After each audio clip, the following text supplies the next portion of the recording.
Bijak dan kritis di era digital. Pernah nggak sih kalian dapat berita di WhatsApp tuh yang bikin panik? Contohnya tuh kayak gempa besar, artis meninggal mendadak, atau promo belanja yang ternyata palsu. Nah, inilah kenapa literasi digital tuh jadi penting banget di zaman sekarang. Halo, perkenalkan nama saya Muhammad Usman Fajar. Saya mahasiswa Universitas Udayana dari mata kuliah Digital Society. Hari ini saya ingin berbagi tentang bagaimana literasi media dan informasi berperan besar dalam kehidupan kita di era digital. Sekarang tuh kita hidup di tengah banjirnya informasi. Setiap hari ada ribuan berita yang lewat di media sosial kita. Kalau kita nggak kritis, gampang sekali kita termakan hoax. Nah, literasi digital tuh dapat membantu kita untuk memahami, menganalisis, dan memverifikasi kebenaran sebuah informasi. Caranya itu cukup sederhana, bisa cek sumber, cek tanggal, dan pastikan berasal dari lembaga resmi. Contoh nyata itu pernah terjadi di Bali ketika kabar bahwa gempa besar akan terjadi di jam tertentu, padahal BMKG sudah menegaskan gempa itu tidak bisa diprediksi secara pasti.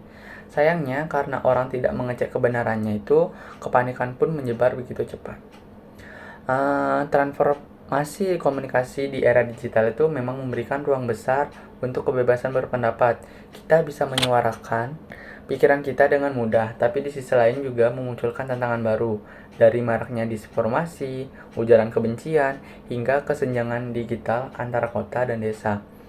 Konsep net neutrality hadir agar internet tuh tetap adil untuk semua orang tanpa diskriminasi akses. Namun, etika komunikasi juga tidak kalah penting. Di dunia digital, kita harus tetap menghargai kesetaraan, baik itu dari gender maupun ras. Karena sesekali kita terucap di internet itu, jejak digital itu akan sulit dihapus. Sayangnya itu sampai sekarang saat ini masih ada banyak di wilayah di Indonesia itu belum merasakan akses komunikasi yang merata. Contohnya itu di daerah pedesaan atau wilayah 3T seperti Nusantara dan Papua. Internet di sana tuh masih cukup terbatas.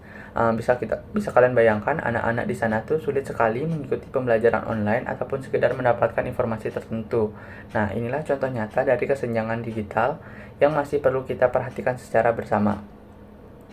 Jadi, era digital itu ibarat pedang bermata dua. Ia bisa memberi manfaat yang besar, tapi juga bisa jadi sumber masalah, tergantung bagaimana kita menggunakannya. Sekarang, pertanyaannya itu, apakah kita sudah cukup kritis dan bijak dalam menggunakan internet, atau masih sering percaya begitu saja tanpa berpikir ulang? Sekian yang bisa saya dapat sampaikan. Terima kasih.